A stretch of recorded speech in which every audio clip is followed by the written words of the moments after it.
Buenas- Buenos días a todos los que nos acompañan hoy en este tercer día de actividades del Congreso Internacional a 50 años del Halconazo, 10 de junio de 1971, organizado por el Seminario Nacional de Movimientos Estudiantiles. En esta ocasión nos acompaña para ofrecernos su conferencia magistral el doctor Ignacio Mariano Millán desde Buenos Aires. El doctor Mariano Millán es doctor en Ciencias Sociales y también es magíster de la Universidad de Buenos Aires por la misma disciplina. Es investigador del Consejo Nacional de Investigaciones Científicas y Técnicas, el CONICET, y además es investigador del Instituto de Historia Argentina y Americana, doctor Emilio Ravignani. Tiene diversas publicaciones, numerosas publicaciones, de hecho, y es buen amigo del Seminario Nacional de Movimientos Estudiantiles. Sin más preámbulos, le damos la palabra para que nos ofrezca su conferencia El movimiento estudiantil, la violencia política y la represión en Argentina durante la Guerra Fría. Adelante. Bueno, Víctor, no sé cuánto estipulamos que hable de corrido para hacer espacio para las conversaciones. Pues Eh, tenemos tiempo efectivo de 2 horas. Si quieres, puedes presentar tu conferencia sin ningún problema y cualquier cosa, pues te vamos indicando la terminación oportunamente por perfecto, el chat de la conferencia. perfecto. Bueno, muchas gracias, Miguel, este, por la presentación. La verdad que también a la organización por la invitación. Siempre es un enorme gusto participar acá de las actividades del seminario y bueno, en esta ocasión, digamos, intentando establecer un diálogo con la experiencia del halconazo que nos convoca a los 50 años. eh, es un- Mi intención fundamentalmente es pensar cómo fue la relación digamos, del movimiento estudiantil con la violencia política, con la represión en Argentina durante la Guerra Fría, ¿no? Acá hay algo que me parece eh, central, que voy a presentar, que tiene que ver con que no solo voy a hablar de la violencia padecida por el movimiento estudiantil, las distintas formas tácticas represivas, sino también voy a hablar de el ejercicio efectivo de la violencia política por parte del movimiento estudiantil. Y a su vez voy a hacer algunos comentarios, voy a tratar de entender ese fenómeno en las coordenadas de la Guerra Fría, que es un conflicto global, como se sabe, pero que, como en todos los países, e inclusive en espacios subnacionales, espacios geográficos subnacionales, tiene sus propios condimentos particulares que han catalizado y desarrollado eh, distintas dinámicas. Aquí en la portada, para eso yo preparé una presentación, ¿sí? de PowerPoint. En esta portada tenemos dos imágenes. Una es la parte de la tapa del diario El Mundo, de octubre de 1958, en el conflicto laico libre. Esa es una foto de una concentración en Buenos Aires. Están divididas las aguas y hubo 200.000 o 500.000 personas, así que imagínense. Y en la otra imagen que tienen allí es un acto en memoria de un estudiante asesinado en la provincia de Corrientes en 1969, que se llamaba Juan José Cabral. Fue asesinado en una protesta.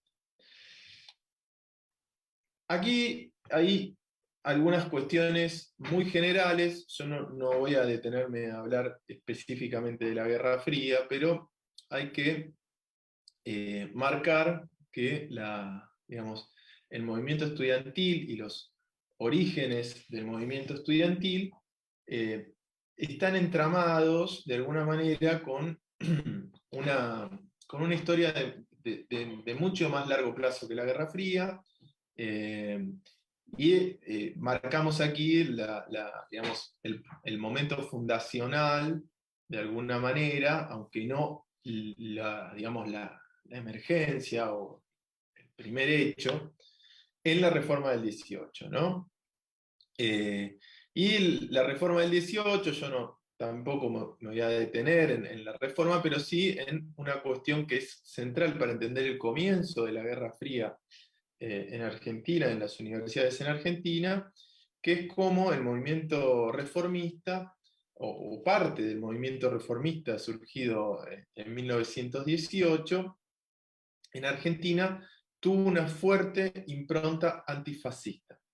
Y hay muchísima, digamos, documentación sobre, por ejemplo, la participación de reformistas universitarios, algunos reformistas universitarios y algunas, en la causa de la República Española, por ejemplo, ¿no?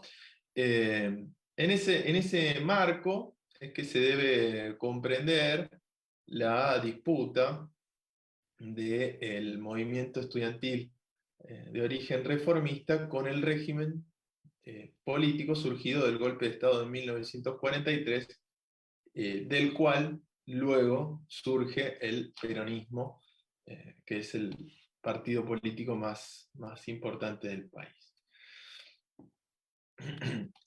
Obviamente, ¿sí? La tradición de la reforma digamos, en sus orígenes despertó la animadversión de las derechas, de distintas formas de las derechas políticas, el catolicismo, el nacionalismo, y también hay que ver que hay digámoslo así, una parte del reformismo. En algunas ciudades esto fue más fuerte, en otras menos, depende de las facultades, que adhirió a la causa de la Revolución Rusa, y también hay muchas fracciones, y esto es verdad, que trataron de circunscribir el proceso de la reforma a cuestiones puramente universitarias. Presento esto porque es, digámoslo así, los tres grandes polos de la discusión sobre, digamos, política universitaria, Guerra Fría, entendida. Bueno, la Guerra Fría, aquí tengo una cita del obispo de Córdoba en 1918, ustedes pueden leerla mientras lo comento, ¿sí? Es una tríada, ¿no? De discusión en torno a cómo la militancia estudiantil está o no enlazada con la revolución social. Es decir, a mí la política, ¿sí? Sino pensar mucho más en la dimensión, que no es que no existe la cuestión geopolítica, pero sino pensar más en la dimensión de los procesos más álgidos de la lucha de clases. Y la disputa entre, digamos, bandos con distinto nivel de constitución y de organización, que podríamos decir socialismo, revolución social, cambios sociales de avanzada, vamos a ponerle, versus capitalismo, orden social, ¿sí? Y esa es una forma que podemos ver pensando en la Argentina bueno, en otros países también, ¿no? En el mundo atlántico, en los clivajes de los desafíos que significó para las clases dominantes la emergencia del movimiento obrero en muchísimos lados, de los movimientos campesinos, ¿no? Bueno, a mí me parece que es apropiado pensar en qué medida el movimiento de la reforma se inscribe en la Guerra Fría antes de la Guerra Fría, por decirlo así, ¿sí? Es decir, la emergencia de una fuerza o la esperanza revolucionaria, ¿sí? Y aquí hay una cuestión que me parece fundamental del movimiento de la reforma, que es, por una parte, la búsqueda de de muchas fracciones de la Alianza Obrero Estudiantil y de la Unidad Latinoamericana y el antiimperialismo, y por otra parte, el desafío adentro de las propias instituciones, es decir, no solo pensarlo en términos de una ideología más general de las sociedades, sino entender que la reforma plantea la participación estudiantil en el cogobierno con mucha más fuerza en la conducción de la vida universitaria. Y eso desafía realmente las jerarquías sociales y de algún modo es lo que dice el obispo de Córdoba, que ustedes tenían allí para leer, ¿no? Es como una fuerza subversiva, ¿sí? Esta es una vertiente de la reforma, porque, les reitero, hay posiciones mucho más moderadas dentro del movimiento reformista. El otro elemento que me interesa entender de la reforma, de las tradiciones estudiantiles en la Argentina y de la Guerra Fría, a cocinar ya durante la Segunda Guerra Mundial, ¿no? Es decir, hay una última etapa de la Segunda Guerra Mundial en la que las clases dominantes en Argentina tienen que reubicarse en ese mapa, ¿no? Hay un golpe de Estado en el 43, hay una lucha, digamos, muy importante por mantener el neutralismo, ¿sí? Ahora vamos a ver eso, pero los largos años 60, el terrorismo de Estado y la restauración democrática. Son periodos entre los cuales hay continuidades, pero también hay verdaderos cambios de situaciones. Vamos a ver el primer peronismo. El primer peronismo, sí, es una etapa muy compleja de la historia argentina, muy rica para entender el país, sus clases dominantes, sus partidos políticos, la relación de cómo las clases dominantes se vinculan con el movimiento obrero, pero en su surgimiento, este movimiento, ¿sí? Surge de un golpe de Estado, de un grupo de oficiales que están, por sobre todas las cosas, digamos, interesados en mantener la neutralidad argentina en el año 43. Y allí es interesante cómo choca eso, me parece directamente muy fuerte, con la tradición reformista en clave antifascista, pero también en clave liberal y democrática. ¿Sí? Hay una solicitada, ¿no? En el 43 por la democracia efectiva y la solidaridad americana, y son expulsados muchos docentes, entre ellos un premio Nobel argentino de medicina, que es Bernardo Hussein. Y aquí es interesante las respuestas que se esgrimen, porque uno podría pensar, ¿no?, que es una lucha entre aliadófilos y gente proclive al eje de Roma-Berlín. Pero la respuesta, disculpen, del ministro de Educación es que hay un grupo de personas que se atribuye a sí mismo una representación caduca e inexistente vinculada a un izquierdismo. Es importante esto, no le están diciendo pro-yanquis a este sector, y que es interesante porque lo que piden es solidaridad americana, es un planteo panamericanista en el contexto de la Segunda Guerra Mundial, no es un planteo procomunista, ¿no? Pero ahí las autoridades del régimen del 43 ven, ¿sí?, al comunismo, ¿no?, al marxismo. Este régimen lleva adelante intervenciones universitarias y de la Segunda República y el hispanismo, la simpatía por el régimen franquista. Hay un personaje verdaderamente fundamental de ese interregno tan breve, que es Jordán Bruno Genta, que fue rector de la UNL, y fíjense lo que señala, ¿no?, en su decreto de intervención. Dicen: la infiltración de elementos extraños a el alumnado que extravían, ¿sí? Hay una idea como que en realidad las universidades estarían muy bien, pero si no hubiese infiltraciones que tienen que ver claramente, ¿sí? Con el comunismo, con ideologías foráneas, etc., bueno, nos llevan adelante a esta situación.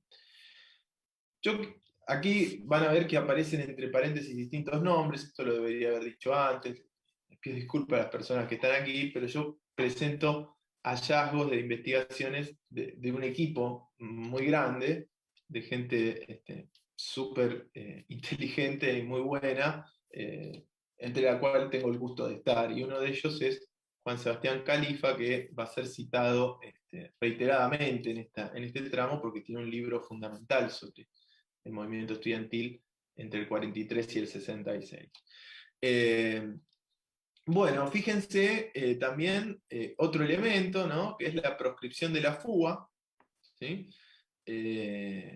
Por comunista y subversiva. Y el ministro que proscribe la fuga en el 43 es Gustavo Martínez Zubiría, Hugo Guas, es su apodo, y es un reconocido escritor de libros de propaganda nacionalista, antisemita, católico, ¿sí? Una persona de ultraderecha, ¿sí? Pero es interesante esto, ¿no? Cuando el movimiento estudiantil, para defender la posición neutralista de Argentina, al movimiento estudiantil se lo acusa de comunista, ¿sí? Ahí viene el asunto. Bueno, hay varios choques violentos en la primera etapa, ¿sí? Del régimen. Y si ustedes miran bien y conocen un poco de la historia argentina, verán que seleccionamos aquí 3 eventos que están directamente están en la cadena de sucesos que anteceden al 17 de octubre. ¿Sí? Hay por lo menos 2 asesinatos de estudiantes en estas semanas. Y también es muy fuerte que ya desde ese momento hay clausuras a las universidades, ¿sí? Las intervenciones, es decir, hay un clima verdaderamente violento en el cual ya aparece también otra figura que va a estar a lo largo del periodo, que son los grupos de choque, ¿no? Se dice que es una patota del sindicato de la madera la que mató a Aarón Salmón Feijó. Y vemos también la activación de una rivalidad, de una enemistad por parte digamos, del peronismo, ¿no? De una rivalidad y de hostilidad de los obreros hacia estudiantes, ¿no? Hay algunos eventos aquí en algunas ciudades el 17 y el 18 de octubre. Bueno, la orientación inicial entonces del peronismo ya desde cuando llega a la presidencia Perón en 1946, después del 17 de octubre, las elecciones, etc. La orientación inicial es desterrar la política de las universidades. Y para eso hay distintas cuestiones, ¿no? Que se llevan adelante. Desalojo de locales, encarcelamiento y ¿cómo se llama? La formación de una sección especial de la Policía Federal que se dedica a, digamos, ir recabando información de los distintos militantes opositores. Pero ya una vez que el peronismo se consolida, el peronismo logra derrotar a una huelga importante en el 46, una vez que se consolida, el peronismo a partir de fines de los 40, los 50, con cambios, promulga su propia ley universitaria. Hay que reconocer que es importante la gratuidad de los estudios universitarios que termina legalizando el peronismo. Y hay una apuesta por construir una base propia en las universidades. Hasta ese momento el peronismo era fundamentalmente, en esos lugares se le había dado a los cuadros católicos o nacionalistas, las instituciones muchas veces, en otros las había dejado como estaban, pero no había pensado en constituir una fuerza propia allí. Bueno, a partir de fines de los 40, principios de los 50, eso es un intento. La nueva legislación es una legislación que no reconoce ninguna de las, o casi ninguna de los prerequisitos del movimiento de la reforma, y sobre todas las cosas aparece una agrupación que es la Confederación General Universitaria, que entre sus actividades principales está chocar con los reformistas, ¿no? El choque con los reformistas, la búsqueda de buscar algún tipo de acercamiento a una ideología peronista en la universidad. Eso la verdad que no tuvo realmente éxito, pero la Guerra Fría también está en el seno del movimiento. El Centro de Estudiantes de Ingeniería de la Universidad de Buenos Aires, un centro de estudiantes muy importante porque además tenía muchos recursos y editaba una revista muy prestigiosa, directa contra los bolches. Y había aquí una cuestión interesante que es los bolches, que son fundamentalmente los comunistas y sus compañeros de ruta, tenían su presencia en medicina, ¿no? Entonces, en algún momento lo que empieza a ocurrir a principios de los 50 es una disputa entre una mayoría más identificada con una línea paramericanista y de defensa de la democracia, frente a una minoría, bolche, que plantea el problema del imperialismo, ¿no? El movimiento estudiantil estaba realmente, a pesar de todo eso, derrotado, hasta que en el marco del comienzo de la crisis del peronismo, la primera época de los 50, por cuestiones que no son, digamos, universitarias, cuestiones de la economía del país, del mundo de posguerra y también de la ruptura de las relaciones con la Iglesia Católica, hay un secuestro de un estudiante comunista que es Ernesto Bravo, que estuvo un mes con paradero desconocido, después reapareció en el 51, y eso reactivó un poco la militancia estudiantil y la fue enlazando con otros sectores que empezaban a cuestionar al régimen peronista. Ahora, ¿cómo es que ejercía la violencia el movimiento estudiantil en este periodo? ¿No? Vimos cómo recibía los embates, cómo era, digamos, encorsetado como comunista y en el combate contra el comunismo, que es una línea maestra de la vida política de Occidente en los 40 en adelante, ¿no? Bueno, pero ¿qué hacían los estudiantes reformistas en Buenos Aires y en otras ciudades? Bueno, por ejemplo, hay un apoyo de algunos estudiantes, de algunos grupos estudiantiles, al levantamiento del general Benjamín Menéndez en 1951, un intento de golpe de Estado contra Perón. En abril de 1953 hay grupos estudiantiles que ponen bombas en un acto oficialista en la Plaza de Mayo. ¿Sí? En octubre del 54 tenemos choques en la Facultad de Ingeniería, en el baile anual de egresados. Eso desemboca, mejor dicho, en activación de protestas, de serios incidentes en varios puntos del país, y una campaña muy fuerte del gobierno pegando carteles en la ciudad, ¿no? Y fíjense lo que ponen, que es alumnos crónicos y comunistas, dicen los carteles. Braden o Perón, que Braden es el embajador estadounidense en la Argentina, bueno, cuando tiene que enfrentarse al movimiento estudiantil, le dice comunistas, ¿sí? Y bueno, en septiembre de 1955 hay una activísima participación del movimiento estudiantil de Buenos Aires, en algunas otras ciudades también, en Córdoba, por ejemplo, en el golpe de Estado, tomando las universidades, y algunos militantes estudiantiles también participan de comandos para asegurar digamos, el éxito del golpe de Estado contra Perón 1955. Si tenemos que hacer una especie de resumen, de balance, ¿sí? Aquí tenemos algunas especie de cuadro sinóptico, ¿sí? Las formas de la represión pasan por la censura del ejercicio de la política, ¿sí? La política está vedada, está prohibido ejercer la política en la universidad, según la ley universitaria peronista.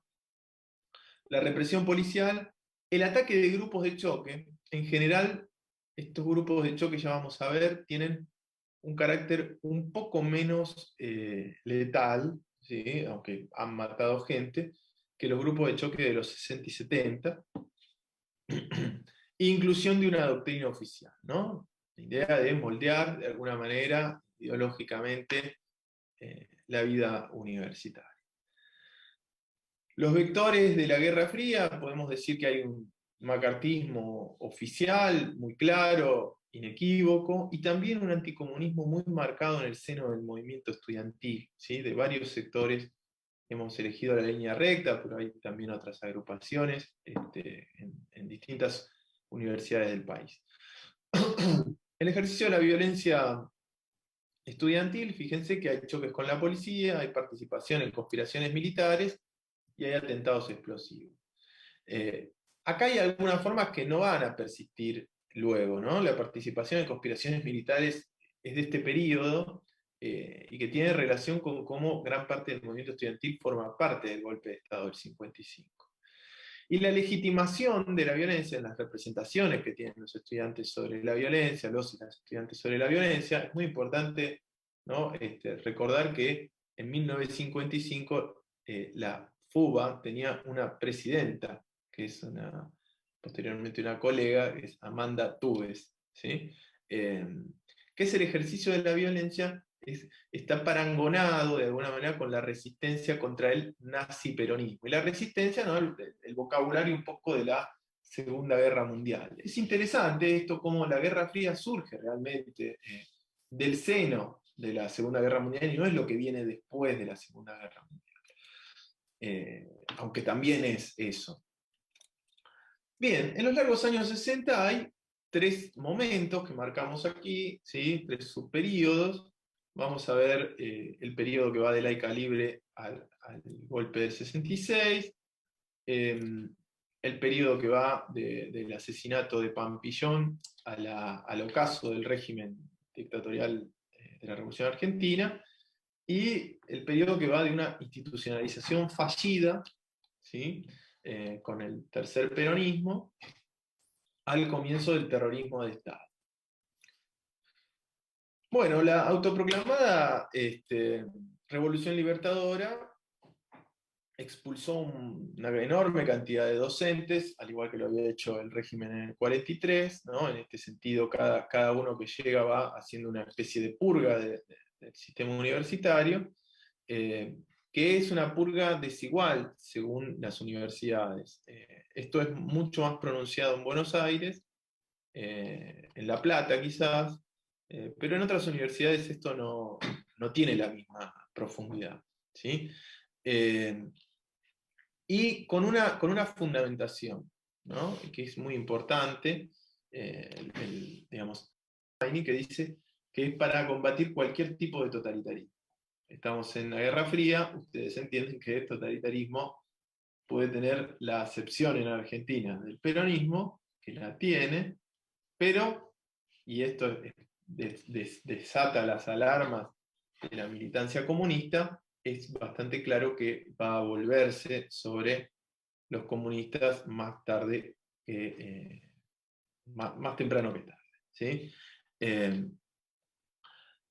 Esa cuestión es interesante también entenderla como, digamos, la superación o dejar atrás, de alguna manera, al régimen peronista, promovió una cooperación entre catolicismo y reformismo que es parangonable de alguna manera a, por ejemplo, el clima de la liberación, de los primeros años de la liberación en Europa, ¿sí? Donde uno tiene la emergencia de la democracia cristiana, la emergencia el socialismo, el comunismo como partidos de masas. Bueno, aquí no son partidos de masas, pero en la vida universitaria sí lo son. Que no sean partidos de masa no quiere decir que no tengan estructuras, tenían buenas estructuras sindicales y todo, pero la base obrera tenía fuerte impronta peronista, pero en la universidad es más parecido a ese fenómeno que les digo. Entonces, aquí lo que tenemos es una suerte de nueva situación, ¿sí? En la cual empiezan a chocar las orientaciones que están unidas, que estuvieron unidas unos años solo para enfrentar al peronismo, pero que muy rápidamente van a desembocar en un choque. Y ese primer choque ya es en el 56, en mayo del 56, que es el primer episodio de Laica o Libre. En algunas oportunidades que hemos compartido conversaciones, les he comentado, no voy a abundar en el asunto, pero es la lucha, los laicos son los reformistas, los libres son los católicos, fundamentalmente, y lo que se proponen es, los libres dicen que tiene que haber libertad de emitir títulos para las universidades privadas. Y los laicos dicen que debe seguir el monopolio estatal, público, gratuito y laico de las universidades para emitir los títulos. Hay centenares de tomas y contratomas, es decir, gente que va a tomar un edificio educativo que ya estaba tomado, es decir, grupos rivales, escenas de pugilatos y choques con la policía. Esto tiene niveles de, de cantidades de centenares, ¿sí? A lo largo a lo largo y ancho del país. Es interesante, ¿sí? Cómo nuevamente aparece en el propio movimiento estudiantil el debate, ¿sí? Luego de esto, entre los bolches de medicina y un grupo de derecho que se está radicalizando, que es el MUR, versus, ¿no? la línea recta, que es la línea más conservadora, más liberal, ¿sí? Y que no pretende no producir agitación en la vida universitaria. Aquí puse las cinchetas en Google Maps, esa es toda la habilidad con la que cuento. En las ciudades donde hubo tomas en el 56 que nosotros tenemos registro, ¿sí? ¿Esto qué quiere decir? Bueno, como todo en la ciencia, es hasta donde pudimos llegar, pero seguramente hay investigaciones que no conocemos o hay registros que no pudimos hacer. Pero fíjense que estamos hablando de un movimiento verdaderamente nacional en el 56. Bien, tenemos el combate social de Laica o Libre ya en el 58, es el momento decisivo de esta discusión. Aquí tenemos algunas cifras, ¿sí? De las movilizaciones en muchísimas ciudades. Hay centenares también de tomas y contratomas. Hay muchos choques violentos. En el 56 son fundamentalmente escenas de pugilato. Aquí ya empieza a haber otra entidad a tener la violencia. Obviamente choques con la policía. La aparición de un agrupamiento que en la historia política argentina tiene su impronta, que es Tacuara, ¿sí? Un movimiento filonazi, nacionalista, antisemita, que participa en las movilizaciones del bando libre y lleva adelante actividades de aprietes, golpes, persecuciones contra estudiantes reformistas, especialmente si eran judíos y o comunistas, ¿sí? Aparece en este panorama la acción de autodefensa armada de grupos estudiantiles, ¿sí? También, ¿sí? Hay una alianza y conflictos con sindicatos, ¿sí? Con los sindicatos comunistas las relaciones son mejores, son minoritarios los sindicatos comunistas, los sindicatos peronistas, que digamos, le recriminan, ¿no? No hacer ninguna autocrítica respecto de su rol en el 55, etc. Y aquí aparece o reemerge muy fuertemente el macartismo, ¿no? De la amenaza comunista. La prensa, la gran prensa lo toma y aparece también fuentes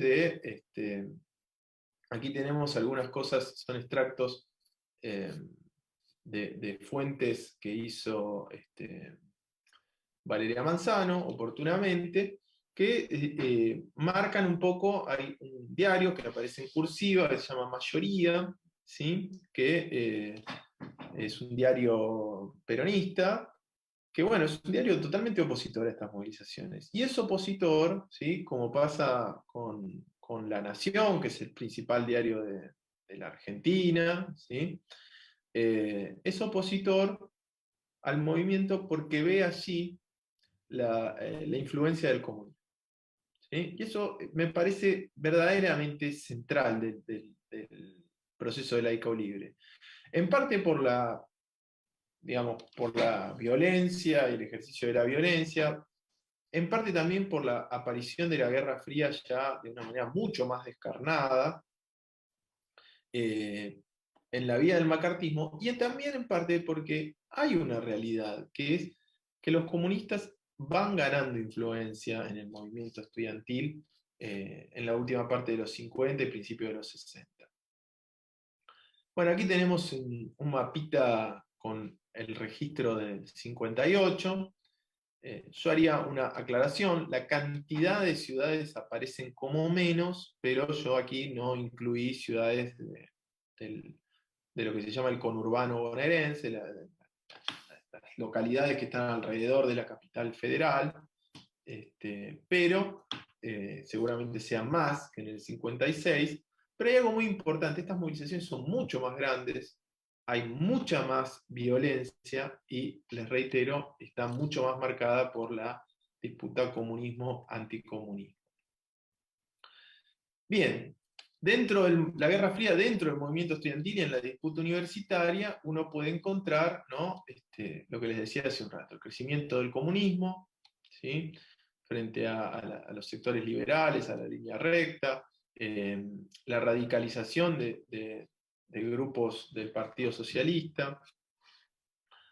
En Córdoba hay toda una radicalización, un giro antiimperialista del reformismo muy fuerte en el movimiento estudiantil, que desata, como pasa en La Plata, ¿no? Una especie de guerra fría dentro del movimiento estudiantil. Hay sectores del reformismo que responden muy agriamente a las reivindicaciones, por ejemplo, de la defensa de la Revolución Cubana, por ejemplo, de la unidad con la clase obrera ya en un nivel, digamos, de movilización y combate frente a la policía.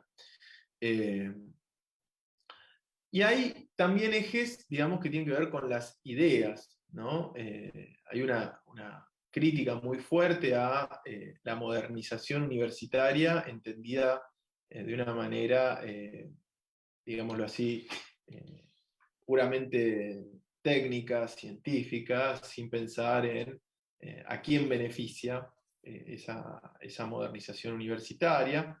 Hay una crítica, por ejemplo, muy dura al plan CAFADE, que es un plan estadounidense para la educación superior y la investigación científica. Hay una crítica al rol de las fundaciones, de las empresas transnacionales. Yo soy de sociología, así que tenemos ahí un capítulo de lujo con el tema del proyecto de investigación sobre marginalidad que financiaban fundaciones de multimillonarios estadounidenses para entender la marginalidad en el tercer mundo, referentes de las fundaciones transnacionales, como por ejemplo Rostow, que quizás lo conocen, un teórico del desarrollismo capitalista, anticomunista. Y hay un temprano impacto de la movilización de la Revolución Cubana, ¿sí? Y esto va a catalizar muchos más choques violentos adentro de la universidad, ya no entre grupos más parecidos a los liberales, sino grupos más de una derecha nacionalista frente a los socialistas que se van haciendo cubanistas. Bueno, Hay algunos procesos de lucha violentos en este periodo. Tenemos las tomas de 1960, especialmente en una facultad poco habitual, que es la Facultad de Odontología. Tenemos el fortalecimiento, les decía, del activismo de grupos como de derecha, ¿sí? SUD, el Sindicato Universitario de Derecho, Tacuara. Hay por momentos, una alianza liberal anticomunista conducida por fracciones cristianas que critican la politización estudiantil, la intrusión del marxismo en las cuestiones que, digamos, en la vida política. De hecho, hay varios choques en el 61 y hay un choque particularmente grave en el 62. En el 62 hubo un golpe de Estado nuevamente en la Argentina, y hay varias consecuencias. Una de ellas es, por ejemplo, la clausura del Centro de Estudiantes de Medicina, les recuerdo, el Centro de los Bolches. Eh, y también hay un episodio que es de algún modo paradigmático de lo que va a venir, es más que paradigmático, es precursor de cosas que van a venir años después, que es el tiroteo en la Facultad de Derecho de grupos, digamos, de ultraderecha, que termina con la vida de una estudiante que se llamaba Norma Beatriz Melena. Pero lo importante de ese ataque de la ultraderecha tiene que ver con que empieza a ser cada vez más recurrente, ya desde el 58, el 59, esto de que, bueno, que hay grupos que participan de la represión al comunismo por su cuenta, ¿no? Y ahí está la discusión de la historiografía, análisis sociológico también, de, bueno, actúan solo por su cuenta, hay redes transnacionales, hay redes estatales sumergidas en todo esto. Bueno, las investigaciones de los últimos años van mostrando que hay articulaciones, aunque no es una política, muchas veces no es una política en este momento orgánica del Estado argentino, pero tienen relaciones con la policía y tienen relaciones también con otros grupos de derecha de, de América Latina, de España y de Italia, ¿sí? Hay grandes movilizaciones y tomas en el 64, en algunas ciudades hay tiroteos inclusive, y todo, son movilizaciones por el presupuesto, pero que son atacadas eh, por estos grupos de derecha.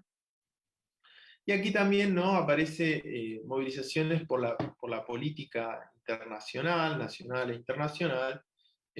Por ejemplo, tenemos aquí la campaña contra la invasión a Santo Domingo, puse Santa, perdón, en el 65. Aquí hay movilizaciones masivas, aquí hay una movilización en conjunto con muchos sectores de la clase obrera.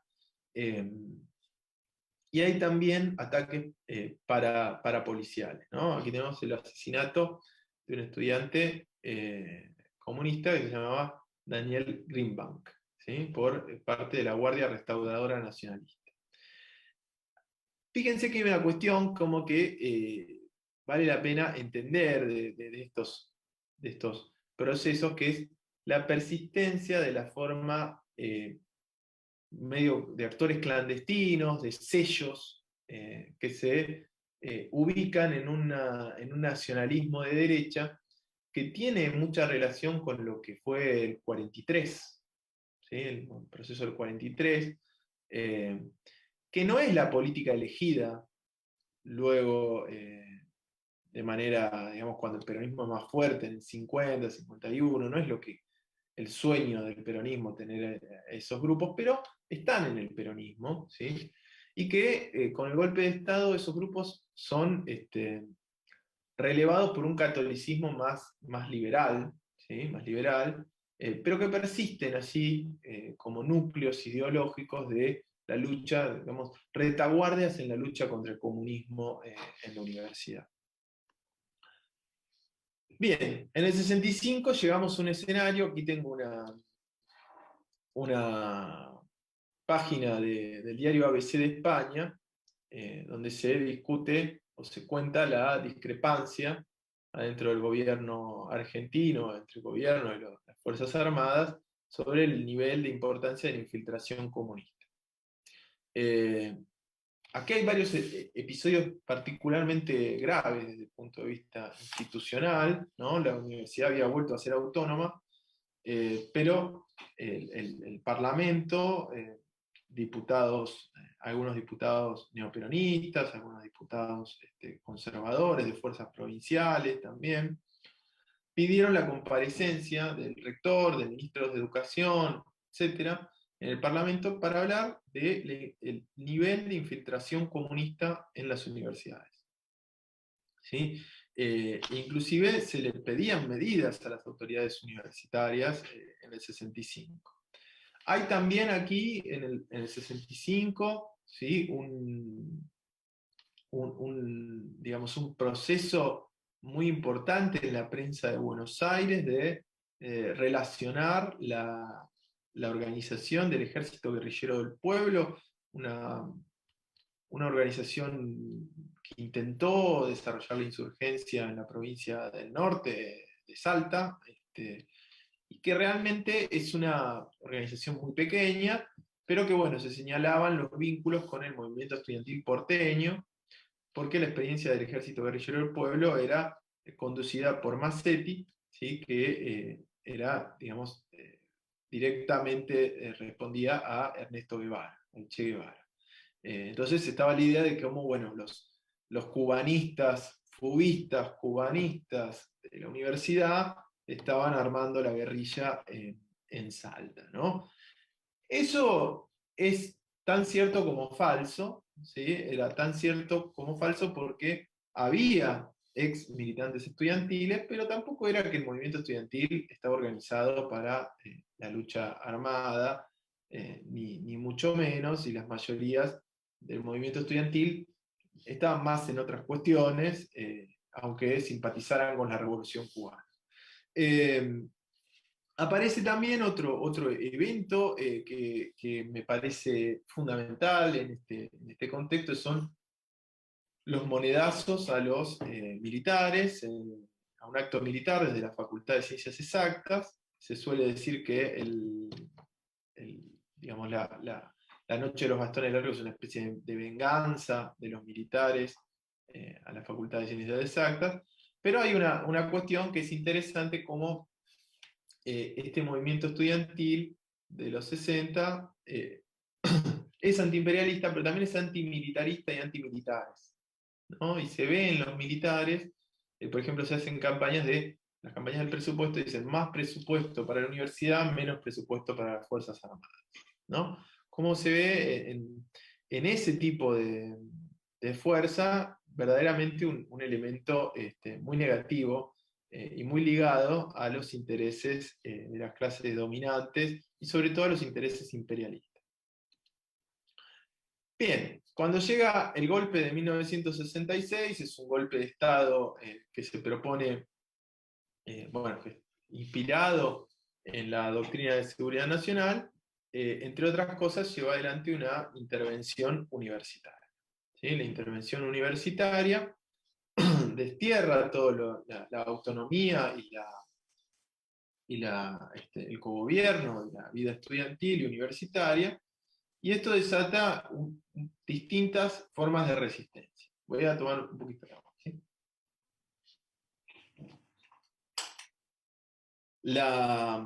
Las resistencias que desata en general son de los reformistas, pero en algunas están ya muy cerca del comienzo de lo que estamos muy cerca del comienzo del giro posconciliar, 68, ¿sí? En Argentina en el 67 tenemos, ¿no?, el movimiento de curas para el tercer mundo, ¿sí?, de sacerdotes, perdón, para el tercer mundo. Entonces, aquí hay un giro del mundo católico que está empezando a producirse, que es importante para entender cómo se va a conformar una unidad en los hechos, muchas veces, entre reformistas y viejos antirreformistas, que en un principio habían apoyado el golpe de Estado del 66 y están en contra de la autonomía, pero por distintos motivos locales empiezan a incorporarse a la resistencia contra la dictadura.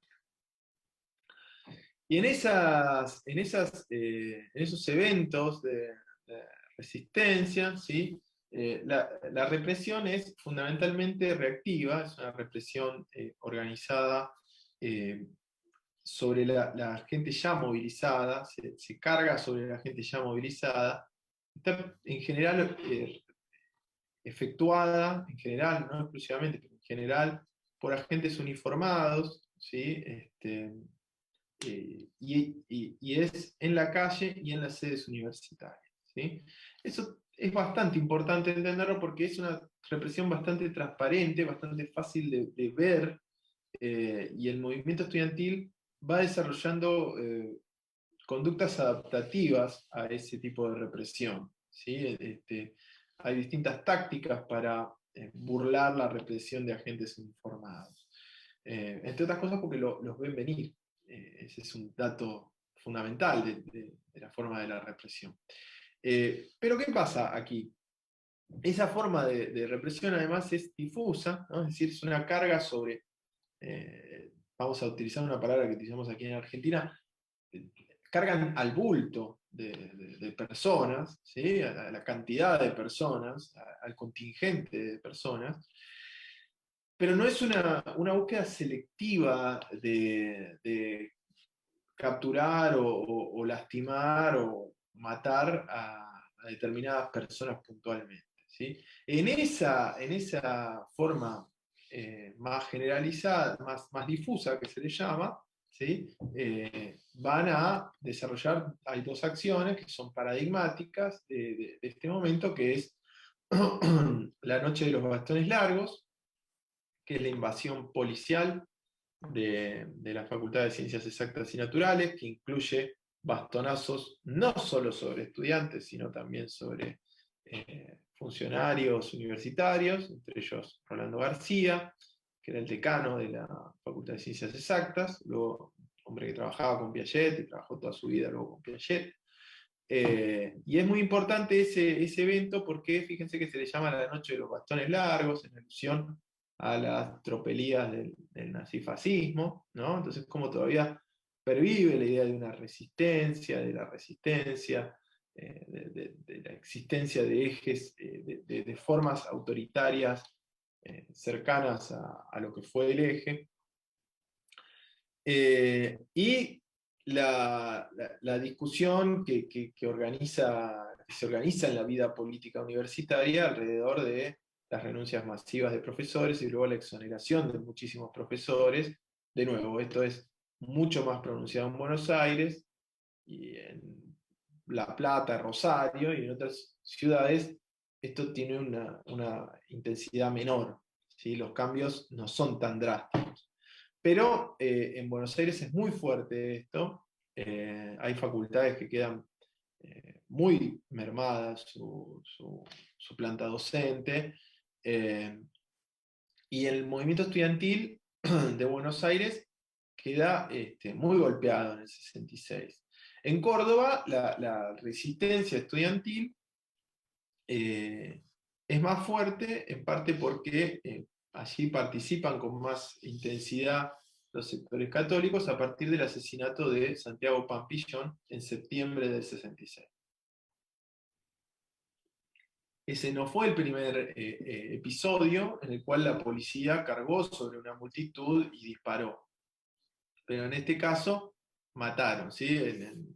Hay otro antecedente de un estudiante comunista que se llama Cerdá, de apellido, en el Hospital de Clínicas de Córdoba, ¿sí? Que fue herido en agosto, por ejemplo, ¿sí?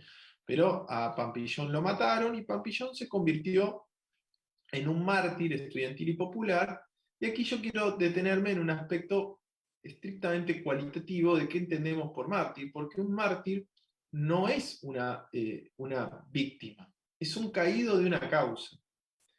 Una causa que cuando nosotros consideramos que un grupo social construyó un mártir, esos mártires son ejemplos que van a ser imitados.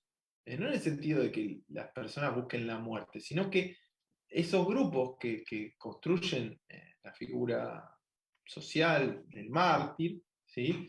Entienden y consideran que la política es profundamente, o que el intercambio político que están viviendo es profundamente violento. Y actúan más o menos en consecuencia con eso. ¿Sí? Quiere decir que están preparándose para o eludir las peores cargas de eso, y eludir las peores cargas de eso también implica a veces ejercer algún tipo de violencia sobre la policía o sobre grupos de choque que lleguen. ¿Sí? Esto no significa que no hay homenajes a Pampillón como caído, y que no haya un reclamo de justicia, pero el centro de la figura de Pampillón no es la discusión sobre el castigo a las personas que perpetraron el crimen, sino el tomar la bandera de Pampillón y de la resistencia, y el asumir el carácter violento de todo ese proceso. Entonces, en ese sentido, lo que pasa a partir de Pampillón, en esos meses finales en Córdoba, sobre todo, y en algunas ciudades eso dura pocas semanas, pero dura, es la experiencia de la lucha de calles, ¿no? La experiencia de la lucha de calles, el choque con la policía. Aquí sí es fundamentalmente la policía con la que se choca, no aparecen en los registros choques con fuerzas como Tacuara, fuerzas así, pero el movimiento estudiantil empieza a tener una gimnasia muy fuerte en el 66, en el 68, de lucha callejera. Hay una siguiente etapa adentro de este subperíodo que tiene que ver con la llamada Era de los Asos y el 68 largo, le decimos aquí, que es un periodo. Yo ahora vamos a ver la discusión con los datos para que vean mapas y cifras de lo que les estoy diciendo, pero hay más de 30 ciudades donde hay revueltas populares urbanas que se las considera los asos, ¿sí? Con el nombre de la ciudad y la terminación aso. Rosariazo, Tucumanazo, Correntinazo, y hay mucho más, ¿sí? Obviamente el Córdoba, sobre todo entre el 69 y el 71, y en Tucumán el 72 inclusive. ¿Sí? Este periodo de auge pone en crisis la forma de represión previa por dos motivos. Por un lado, ¿sí? Porque es imposible en términos operativos cargar contra todas y cada una de las columnas que se movilizan en las ciudades. Son ciudades sitiadas, muchas veces las ciudades son controladas por los manifestantes, ¿sí? Vencen la resistencia policial. Entonces nosotros tenemos que entender que hay un cambio logístico ahí. Pero también hay un cambio en términos doctrinarios y en términos de la caracterización que hacen distintos sectores de las clases dominantes y del régimen surgido en el 66. Si en el 66 había que intervenir las universidades por el peligro de la infiltración comunista, ahora llegó la subversión. Es decir, esa fuerza está actuando y está desmadrando la situación política. Entonces, a la subversión no se la combate frontalmente, ¿sí? Se lleva adelante una política contrainsurgente y se utilizan tácticas llamadas de la guerra sucia, ¿sí? De prácticas represivas clandestinas, ¿sí? En las que aparece una evidencia verdaderamente contundente con el correr de los años, ya en el 70, 71 es muy notorio, del nivel de información que manejan, del nivel de inteligencia, de trabajo de inteligencia que se ha realizado sobre la militancia, ¿no? Se ataca a los militantes y a los y las activistas en las paradas de los colectivos, aquí le decimos colectivos a los buses, al pecero, a la salida de sus trabajos, de sus domicilios, es decir, se conoce y hay una represión que es selectiva, se va a buscar a las personas, ¿sí? No significa que no deja de haber cargas frontales, que no deja de haber detenciones, pero hay muchísimos secuestros, empieza a aparecer la modalidad del secuestro, de los cuales algunas personas permanecen al día de hoy desaparecidas, ¿sí? Son pocas, pero ya tenemos las primeras desapariciones en el año 70, 71, ¿sí? y algunos de ellos son estudiantes. Otros son secuestrados y aparecen, secuestrados por fuerzas clandestinas y aparecen en destacamentos policiales en otros puntos del país, ¿sí? Para este momento, ¿no? Y es también el momento del surgimiento de las dos organizaciones insurgentes más importantes del periodo, el PRT-ERP y Montoneros, ¿sí? PRT-ERP de matriz guevarista, ¿sí? Y Montoneros, que sería de la izquierda del peronismo. El movimiento estudiantil tiene, yo creo, distintas relaciones con estas organizaciones que están surgiendo, que muchas de estas organizaciones tienen integrantes que fueron militantes estudiantiles. Hay una minoría que es simpatizante, hay lugares como Tucumán donde las organizaciones cercanas, por ejemplo el PRT, ganan elecciones de centros de estudiantes, tienen su presencia. En otras ciudades lo que tenemos son fuerzas más bien marginales, las ligadas al PRT, con presencia en las facultades determinadas, ¿sí?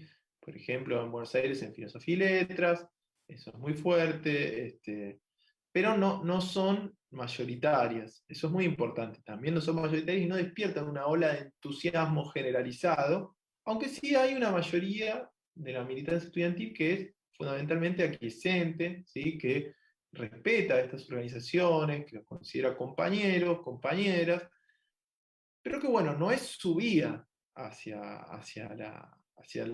el cambio social, ¿sí? Y después hay minorías que son críticas, ¿sí? Hay algunos eventos muy puntuales, inclusive minorías que son combativas, pero son críticas de estas organizaciones. Por ejemplo, el Centro de Estudiantes de Medicina de Rosario devuelve una donación que le hace el Ejército Revolucionario del Pueblo, que había donado una cantidad de dinero para contribuir a la lucha, al fondo de huelga estudiantil, ¿no? Le devuelven el dinero como para no tener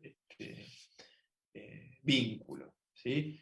Perdón, esto es en Tucumán, un centro de estudiantes de Tucumán. Y un centro de estudiantes de medicina de Rosario, dirigido por una organización reformista ligada al Partido Socialista, toma la donación, ¿no? Vemos ahí distintas actitudes. Lo que quiero decir con esto es que el trazo entre digamos, la militancia estudiantil y las organizaciones insurgentes es un trazo que no es automático. Que no es automático, pero que tiene una base de realidad. Ahora vamos a ver eso, ¿sí?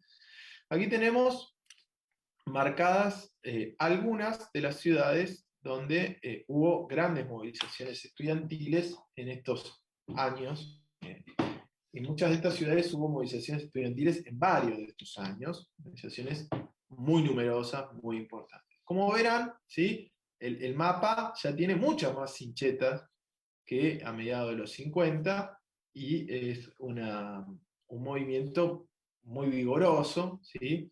Aquí vamos a ver una curva que nosotros hicimos con otros compañeros, de la evolución anual en estos años, son cantidad de hechos de lucha estudiantil por año, ¿sí? La línea negra es el total de la Universidad de Buenos Aires, la Universidad de Córdoba, la Universidad de La Plata, la Universidad de Rosario y la Universidad de Tucumán, ¿sí? Véanlo, en el total de estos años son casi 10.000 hechos de lucha a lo largo de estos 10 años.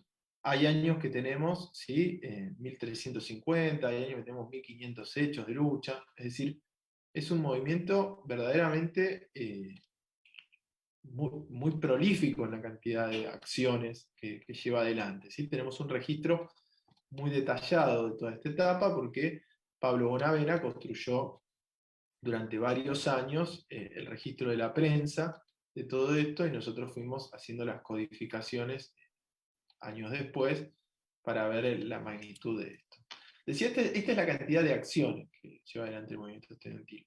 Ahora, aquí marcamos en la línea roja más gruesa que ven, son la cantidad de acciones directas con ejercicio de la violencia que lleva adelante el movimiento estudiantil. como ustedes verán, esto está en comparación con la cantidad de otros tipos de acciones, ¿sí? Declaraciones, acciones institucionales, acción directa no violenta. Como verán, hay un periodo que va, digamos, hasta el 71, ¿sí? Donde la acción está, digamos, forma parte de de una contienda política en la cual la violencia es un recurso habitual. Ahora, decir violencia, y esto es muy importante, decir violencia es casi como decir no violencia, es decir, no está muy claro qué es y qué no es violencia. Esto no significa que los estudiantes salen con revólveres a las calles a tirotearse con la policía, ¿sí? Vamos a ver las formas, ¿sí?, de la violencia que tenemos. ¿Ven? Aquí tenemos un poco, aquí no entró la plata en el cálculo, porque este es un gráfico de un momento anterior hecho, pero fíjense lo que tenemos en términos de las proporciones. ¿Qué es lo más recurrente? Bueno, los enfrentamientos con la policía y los actos relámpago. Como vemos, son formas de ejercicio de la violencia bastante elementales, que requieren poca organización, alguna organización requieren, pero no son, digamos, participar digamos, de una organización insurgente necesariamente, ¿sí? Son distintos niveles de compromiso que requieren, ¿sí? Vemos aquí también que tenemos barricadas, que es, digamos, en un segundo nivel están las barricadas. En Argentina tenemos una tradición de lo que llamamos la lucha de calles, ¿sí?, como la forma, el escenario predominante de la lucha de clases, ¿sí? Y vemos que las barricadas, hay muchísimas barricadas. La contabilidad de esto es sumamente difícil, ¿sí? Tengan en cuenta que es una aproximación, una tendencia. Y tenemos después la aparición de detonaciones de explosivos, ¿sí?, que aquí ya es un poco más alto el nivel de violencia, y los ataques armados, que en su mayoría son ataques armados contra el movimiento estudiantil, ¿sí? Hay pocos ataques armados de organizaciones estudiantiles, pero vemos aquí como hay una cuestión que es importante, que reitero, el recurso a algunas formas de la violencia es una parte muy rutinizada de la militancia de este periodo, ¿sí? A esto no significa, ¿sí?, que la militancia estudiantil, y aquí tenemos otro gráfico que puede ayudar un poco a entender las demandas y todo, la militancia estudiantil no está, digamos, organizada en términos de una estructura militar. Pero eso no significa que no ejerza la violencia, ¿no? Hay que entender esos matices de las formas de la violencia, que no son solo matices. Bien, vamos a ver aquí, ¿no? La línea verde, gruesa, es la evolución de los reclamos antirrepresivos, y como verán, ¿sí?, esto crece fuertemente en el 71, ¿sí?, sobre todas las cosas, 70, 71, 72. ¿Por qué? Y vuelve a crecer a partir del 74. Bueno, ¿por qué? Porque ese es el momento en el cual está surgiendo esta nueva forma de represión, en el cual el movimiento estudiantil ve allí, fíjense, ¿no?, una forma de represión y de violencia diferente a la que ejerce el movimiento estudiantil, que es la protesta callejera, con algún choque, un piedrazo. Esta es una forma de violencia parapolicial, paramilitar, que causa muchísimo daño en las filas estudiantiles, y sobre todas las cosas genera una sensación subjetiva, empieza a aparecer, ¿no?, una sensación subjetiva en relación al terror o al miedo, ¿sí? Porque, digamos, uno le puede tener miedo a la policía, pero más o menos uno ve a la policía uniformada, vienen con los caballos y uno sabe a qué atenerse.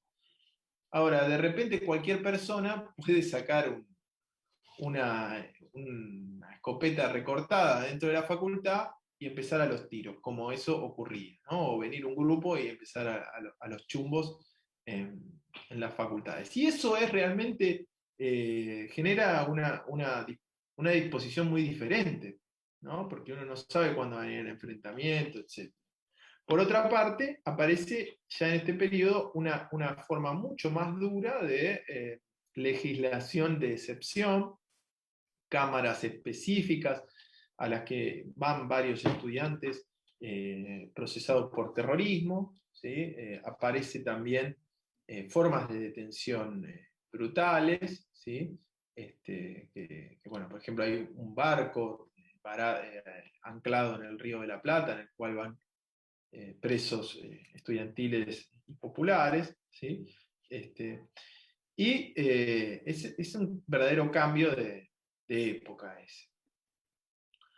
Bien, la última etapa, ¿sí?, de los largos años 60 es una etapa en la cual, digamos, hay, yo digo, peronizaciones universitarias, ¿no? Hay un crecimiento de la influencia del peronismo muy grande en la universidad. Esto está también relacionado con que el peronismo es el partido que se impone en las elecciones del 73, pero el peronismo es una alianza profundamente contradictoria, integrada por facciones antagónicas, ¿sí?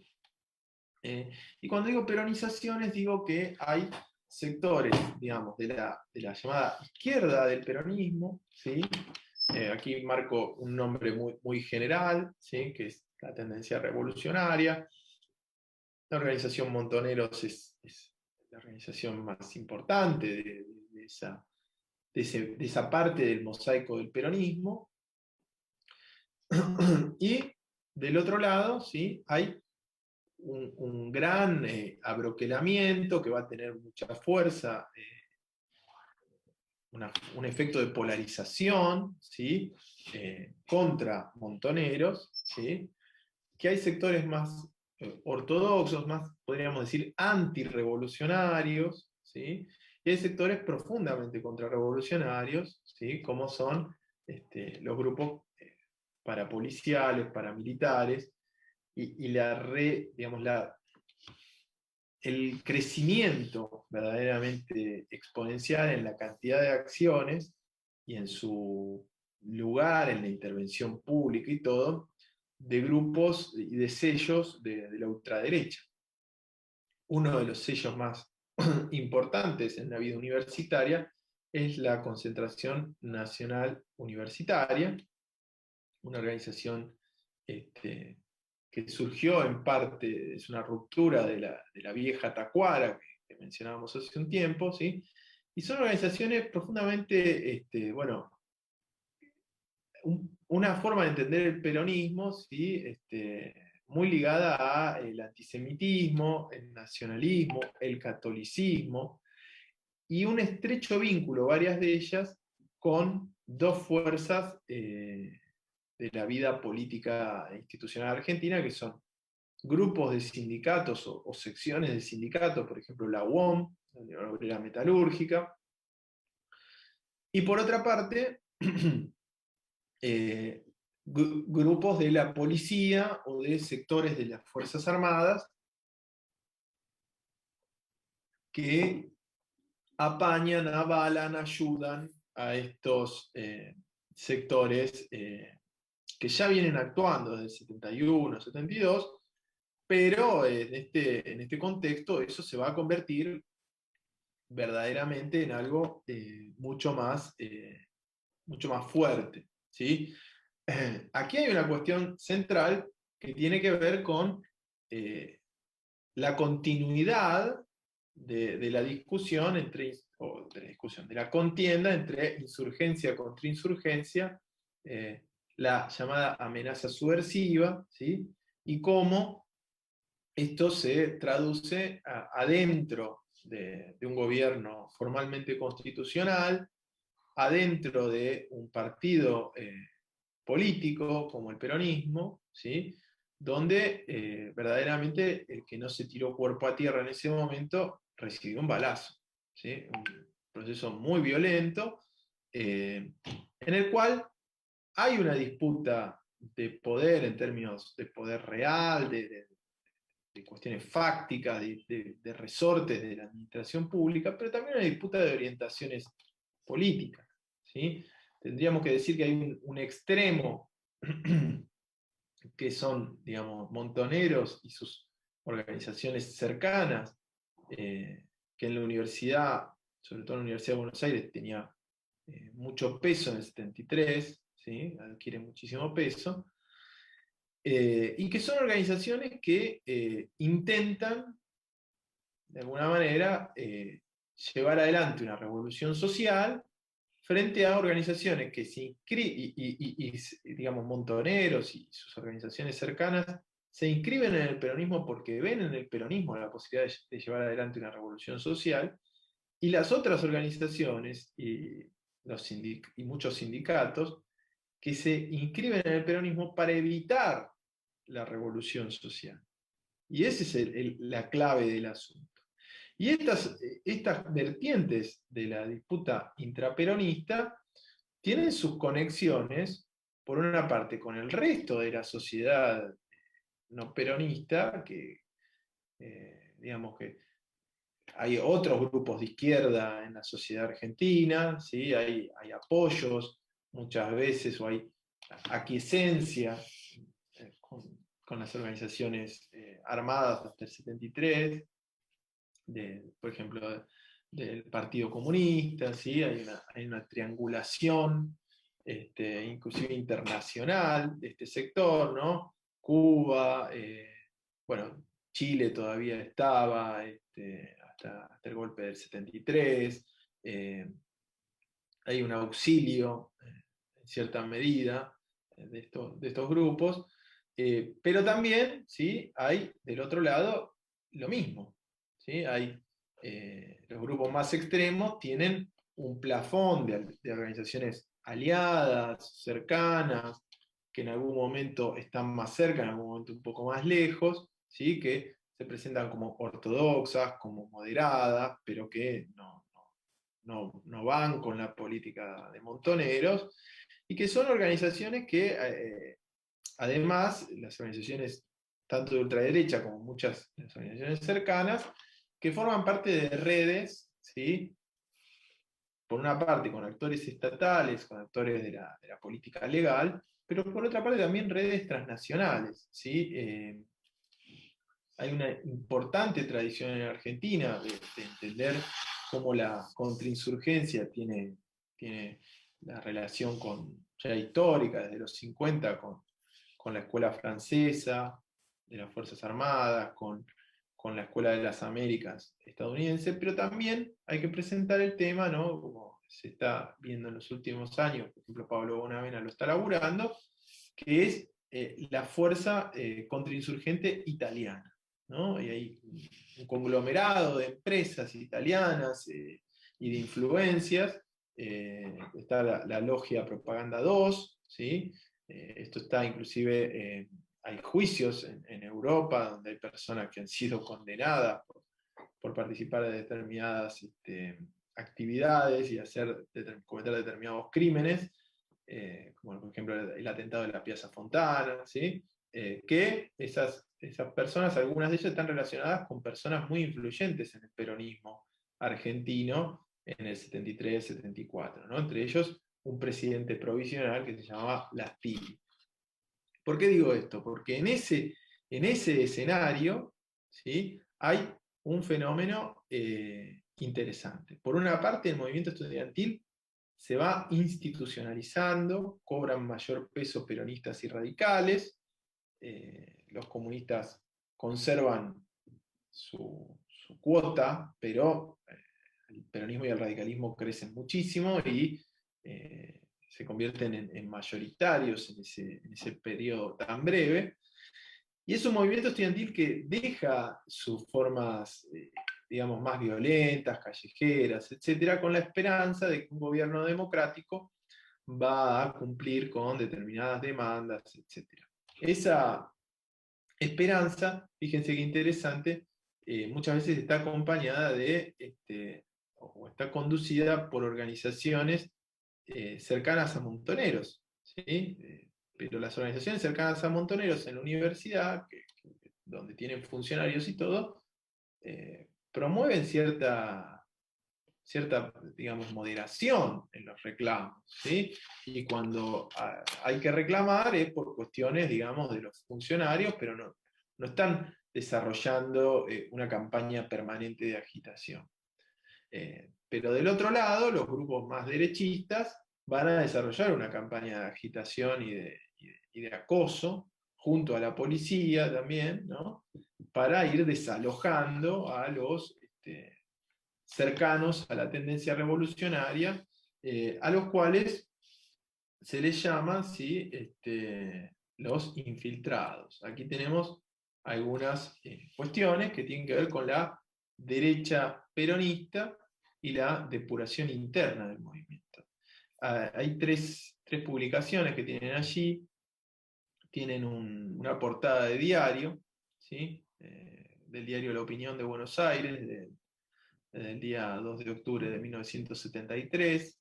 Es una portada en la cual hay un comunicado secreto, reservado, pero lo sacaban en la portada del diario. Se ve que se filtró, donde el movimiento peronista se declaraba en guerra contra el marxismo que se había infiltrado en sus filas, ¿no? Aquí tenemos dos publicaciones, una se llama El Caudillo, que es la revista de la derecha, de sectores de ultraderecha, y Las Bases es el órgano oficial, pero en la portada tenemos aquí al director de Las Bases, que es José López Rega, que está absolutamente comprobado que era uno de los jefes de la organización paramilitar Alianza Anticomunista Argentina, ¿sí? La tristemente célebre AAA. ¿Por qué marcamos esto? Porque en la universidad esto va a habilitar una campaña cada vez más fuerte entre el 73 y el 74, que va a tener su clímax ya en el 74 y 75, del ejercicio del terrorismo liso y llano, ¿sí? Ataques armados, secuestros, vejaciones, personas que desaparecen y aparecen sus cadáveres, personas que son secuestradas en la propia universidad. Y esto se da en un contexto en el cual todavía, ¿sí? Todavía, y esto es importante entenderlo, todavía el movimiento estudiantil, la conducción del movimiento estudiantil tiene esperanzas en que se cumpla la ley, en que se respeten sus derechos, etc. Y que inclusive que haya una renovación de la vida universitaria, tomando muchas de las consignas de los años 60. Fíjense, aquí tenemos dos artículos de la ley universitaria de Perón y Tayana en el 74. Artículo 5, queda prohibido en el ámbito universitario el proselitismo político partidario o de ideas contrarias al sistema democrático que es propio de nuestra organización.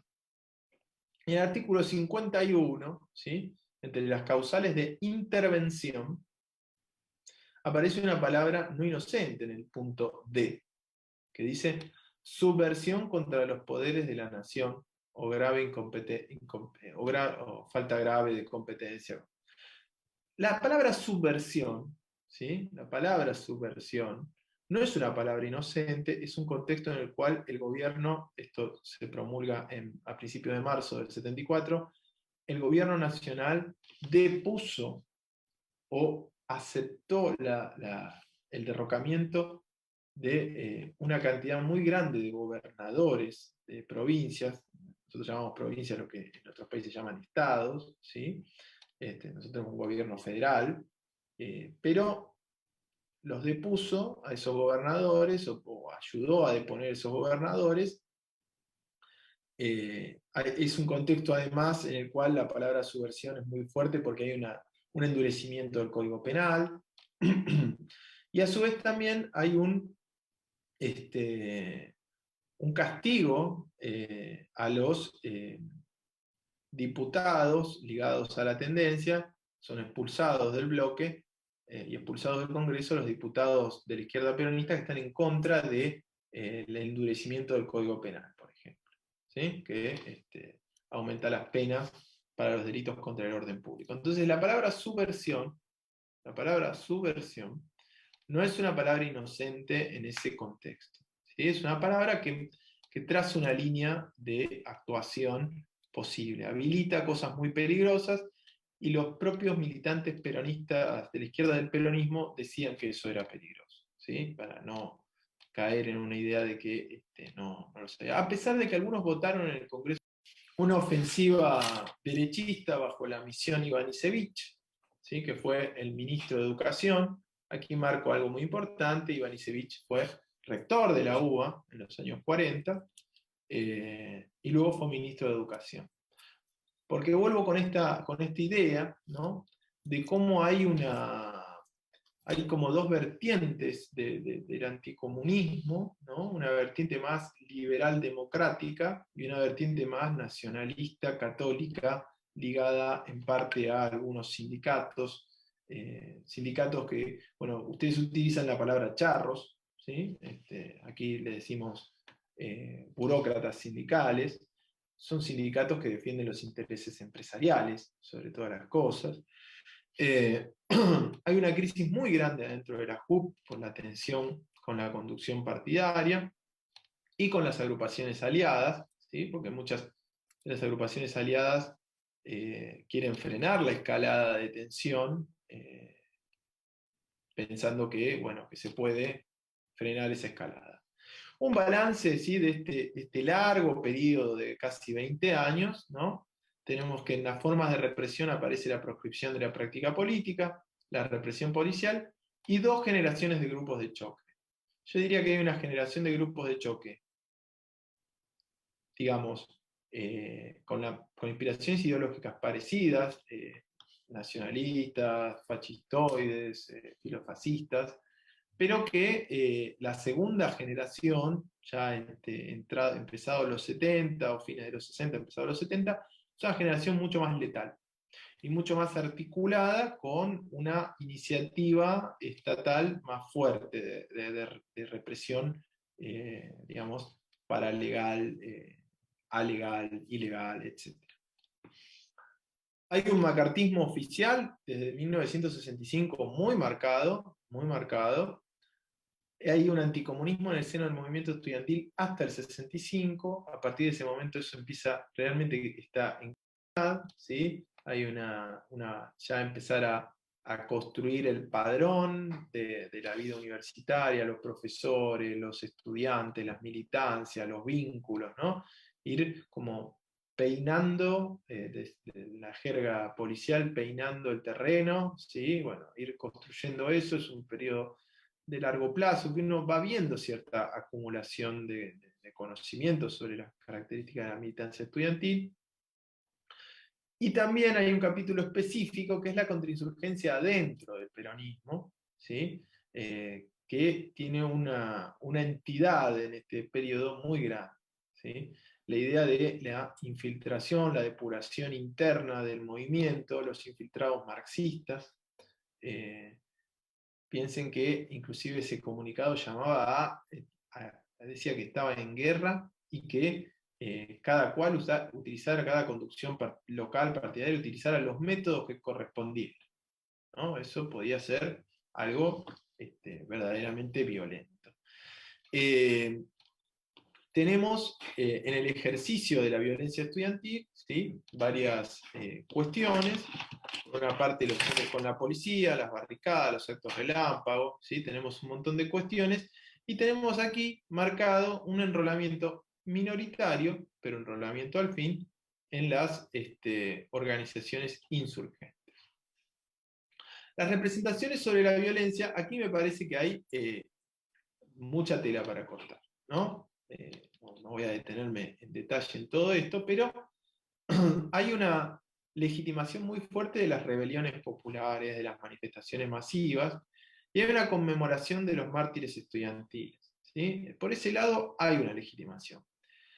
Con respecto a las organizaciones insurgentes y el ejercicio más planificado, meditado, inclusive de la asunción de la guerra revolucionaria, bueno, aquí hay, yo diría, distintos momentos, ¿no? Hay un primer momento de cierta comprensión y hay un momento luego posterior en el cual se va a empezar a tomar distancia de esas formas de ejercicio de la violencia.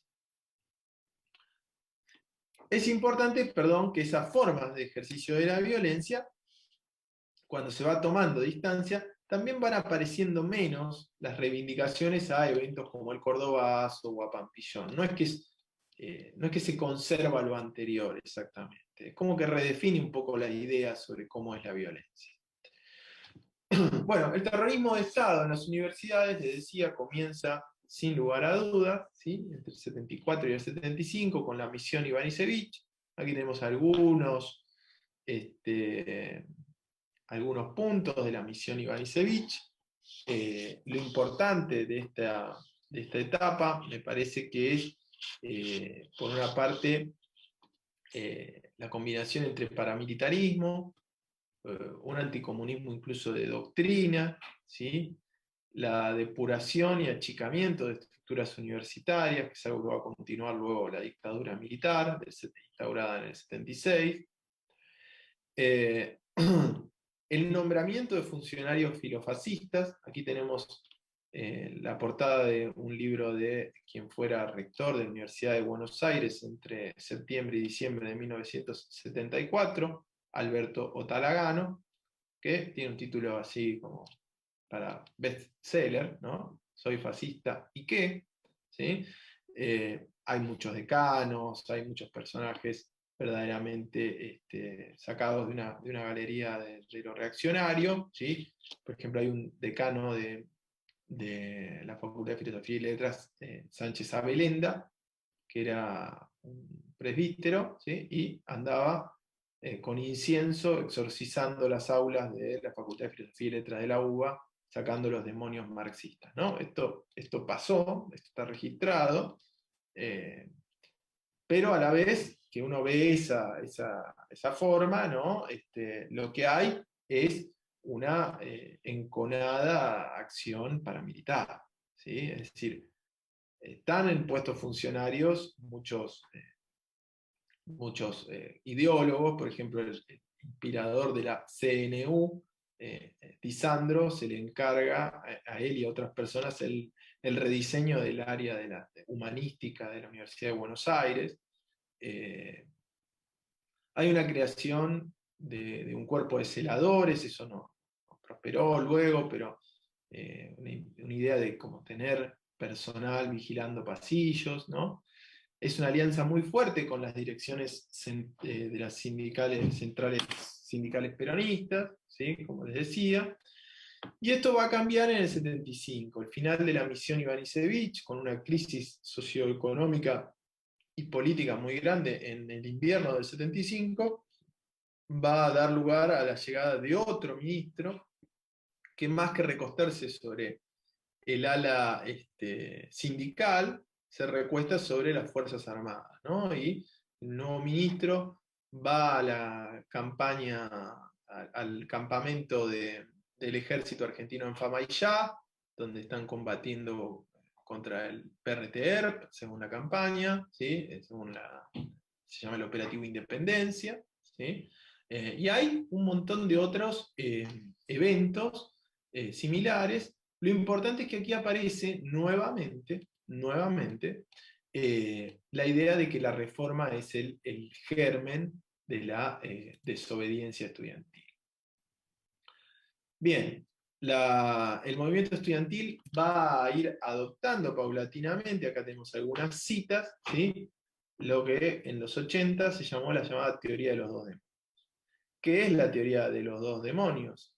Bueno, es la idea de que en realidad la extrema violencia de la sociedad argentina de aquel periodo se debe, sobre todas las cosas, a la violencia de dos sectores, una derecha asesina y una ultraizquierda que de algún modo le hacía el juego, la provocaba, y eso generó una espiral de violencia y la muerte de un montón de gente totalmente innecesaria, ¿sí? Esto ya está presente en el 75, el MOR es la organización del Partido Comunista. Lean aquí las citas, es lo que les estoy diciendo, no hay mucho para agregar de mi parte a lo que dicen textualmente en el diario los militantes estudiantiles, ¿sí? Esta idea de un movimiento estudiantil serio, alejado del ultraizquierdismo, ¿no? Están planteando en el 75 una condena del terrorismo de ambos bandos, ¿sí? Así se llega a la dictadura, así se llega al 76, ¿sí? Aquí tenemos algunas dimensiones de lo que fue la dictadura del 76. Es muy importante que el grueso de la represión más cruda de la dictadura se hace entre el 76, 77 y 78. El 78 ya inclusive es más bajo que el 76 y 77. ¿Sí? Hay una reducción muy drástica de la matrícula, y el movimiento estudiantil en general sigue existiendo en la clandestinidad. Es un movimiento estudiantil que ya digamos, ha depuesto la idea de un enfrentamiento frontal con la dictadura, ya no lo hacía en el 75 contra el gobierno peronista, ¿sí? Y digamos, después del Mundial del 78, ya el movimiento estudiantil o los activistas estudiantiles, algunos de ellos participan, ¿sí? Y empiezan a participar y a apoyar reclamos de los derechos humanos. Pero es muy importante, por las violaciones de derechos humanos, pero es muy importante tener en cuenta que aquí ya no estamos codificando el activismo estudiantil en términos de Guerra Fría, imperialismo, etcétera, sino que tiene que ver con una cuestión de la criminalidad. ¿Sí? Los desaparecidos para estos estudiantes y para el movimiento de derechos humanos no siempre son mártires. ¿Sí? En realidad son caídos, son asesinados, pero se empieza a procesar otra figura en la cual no se piensa en términos del ejercicio propio de la violencia, sino en la violencia padecida, ¿sí? Que no es falso, digamos, no es falsa ninguna de las dos cosas, ¿no? Hay organizaciones estudiantiles que ejercían la violencia y hay un ejercicio de la represión criminal en la Argentina, verdaderamente criminal, como en otros países del mundo, ¿sí? Bien, acto, gracias Víctor.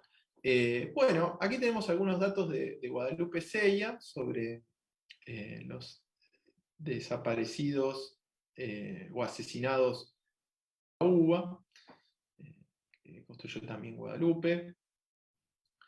Y aquí les voy a, bueno, perdón, ven aquí que es el 76-77, muy fuerte, pero vemos también que 74 y 75 es un crecimiento muy grande, inclusive es mucho más grande que el 79, que el 80, ¿no?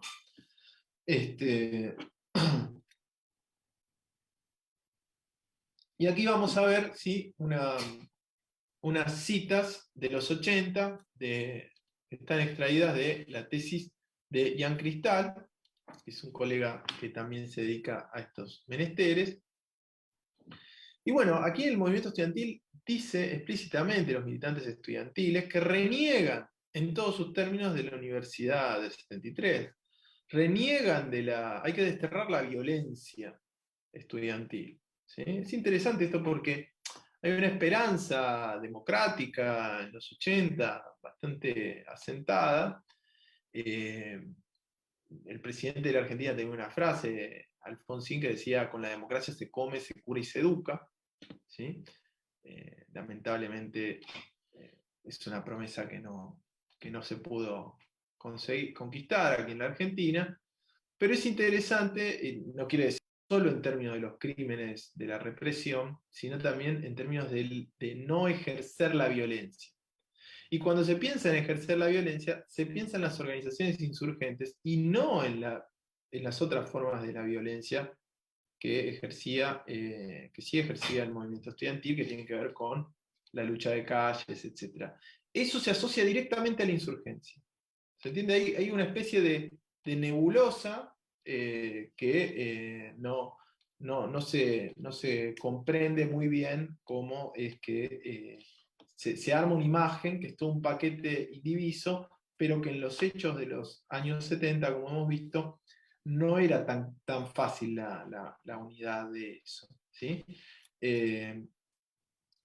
Bien, en este periodo entonces lo que tenemos, ¿sí? Hay una proscripción de la práctica política, represión policial y terrorismo de Estado.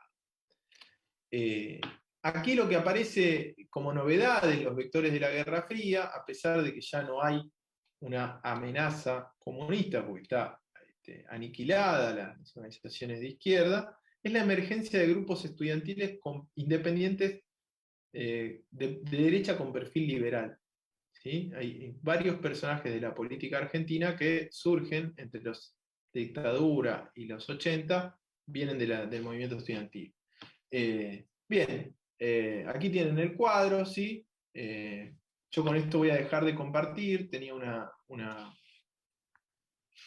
dejo de compartir aquí, y me gustaría que, bueno, que escuchar sus comentarios. Es un periodo muy extenso, pero creo que resumí un poco las grandes tendencias del periodo.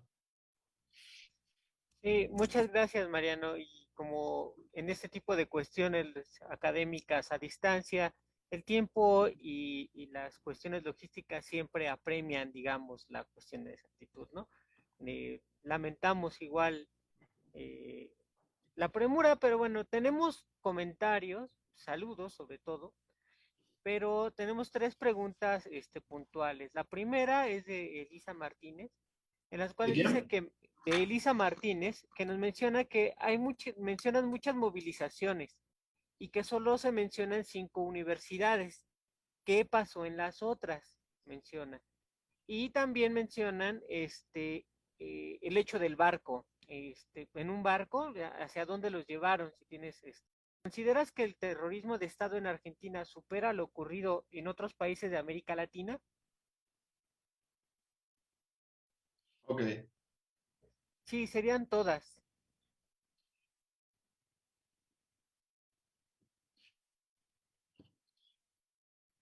bien.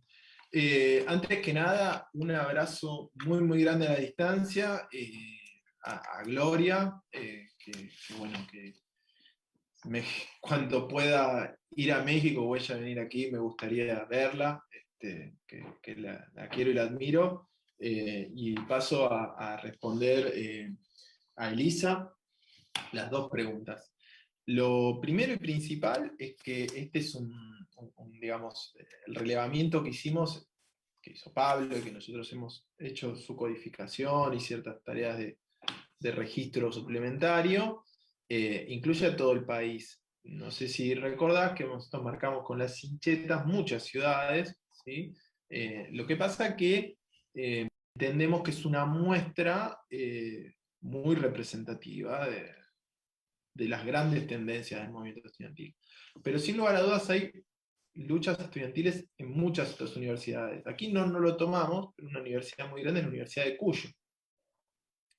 En estos días están en sus jornadas de sociología, así que quizás no tenemos colegas de Cuyo viendo esto, pero la Universidad de Cuyo, con su sede en Mendoza, también tuvo muchísimas movilizaciones.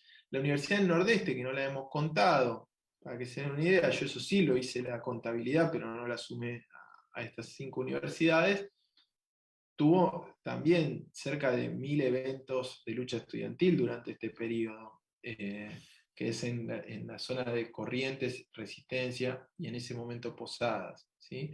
Eh, Inclusive hay una especie de chiste que siempre hacemos, que es lo que fue el Cordobazo, bueno, para ustedes fue también el 68, ¿no? Estos eventos que hasta en lugares donde no pasaba nada, pueblos muy chiquitos, por ahí la gente se activaba a partir de esos eventos, ¿no? De la llegada de esas noticias, participaban y bueno, iban a protestar quienes nunca protestaban, ¿no? Cordobazo le dio voz, Cordobazo, Tucumanazo, etcétera, le dieron voz a mucha gente en nuestro país. Con respecto al barco, ¿sí? Que es un buque, ¿sí? Es un buque no muy grande, una fragata, que estaba anclada cerca del puerto de Buenos Aires. Hay trabajos específicos sobre ese barco, sobre que hizo, por ejemplo, un colega que se llama Ariel Eiden, era de las normas constitucionales de un país, y que en realidad se hacía como para mostrar la gravedad de los delitos supuestamente del terrorismo. Hay otros eventos en ese periodo también muy importantes, por ejemplo, uno es la masacre de Trelew, que es un intento de fuga en el sur, en un penal del sur de la Argentina. Una parte de los prisioneros, prisioneros políticos se logran fugar a Chile, otra parte quedan varados, y esos que quedan varados son reconducidos al penal y asesinados adentro del penal. Cuando ya estaban desarmados, no estaban huyendo, nada, ¿no? Entonces, tenemos ahí toda una serie de fenómenos que no es solo los asaltos de la ultraderecha, ¿no? El Estado también lleva adelante esas atrocidades en un periodo bastante anterior, esto es en el 72, bastante anterior a la dictadura del 76. Y la pregunta de Gloria, bueno, es una pregunta difícil de responder. Digámoslo así, la gravedad del terrorismo de Estado en casi todos los países de América Latina ha sido enorme. Yo no me atrevería a decir que en Argentina fue específicamente más grave. Lo que parece haber tenido en Argentina es haber sido muy implacable, ¿no? Parece haber sido las cifras en cuanto a cantidades de personas. Por ejemplo, nosotros tenemos una cantidad de desaparecidos en relación a la población muy grande. Hay pocos países que tienen tasas comparables. Bueno, Guatemala está por encima nuestro, ¿no? Pero que además tiene una colaboración estrecha de la dictadura argentina en términos de logística, de dinero, de ayuda, Guatemala. Eh, Pienso por ahí que en Perú también puede haber sido en el periodo de Fujimori algo también bestial. Y hay países donde el impacto quizás en términos humanitarios es grande, pero no es tan grande, pero tiene un impacto sobre la vida política muy grande y muy difícil de revertir. Pienso en el caso de nuestros vecinos de Chile, ¿no? Vecinos y vecinas de Chile que bueno, están tratando de cambiar la constitución heredada de la dictadura, ¿no? Aquí en Argentina, eh, la dictadura se fue en condiciones que no eran las que eligió la dictadura. Se fue mal, con poca popularidad, y realmente nadie, quizás ahora con la pandemia y la locura hay gente que esto lo avala más, pero nadie hace política en Argentina considerándose un heredero o heredera de ellos, de los militares, ¿no? Entonces, quizás en términos de sangre corrió mucha sangre, pero quizás en términos de herencias políticas orgánicas no es tan fuerte. Muchas gracias, Mariano, y agradecemos la asistencia a distancia de todos nuestros espectadores, agradeciendo también al equipo de logística de la Facultad de Estudios Superiores Aragón, que nos han apoyado en estas 3 días. Y no nos queda más que agradecerte tu conferencia. Es muy, muy gratificante el esfuerzo que se hace para compartir este tipo de trabajos, ¿no? No, Y para mí es un honor y un gusto verlos, aunque sea así. Como te dije antes en la comunicación personal, ojalá que pronto podamos encontrarnos. Lo mismo para Gloria que está viendo, para todos los compañeros y compañeras. Y es un honor y un gusto trabajar con ustedes. Así que, bueno, muchísimas gracias.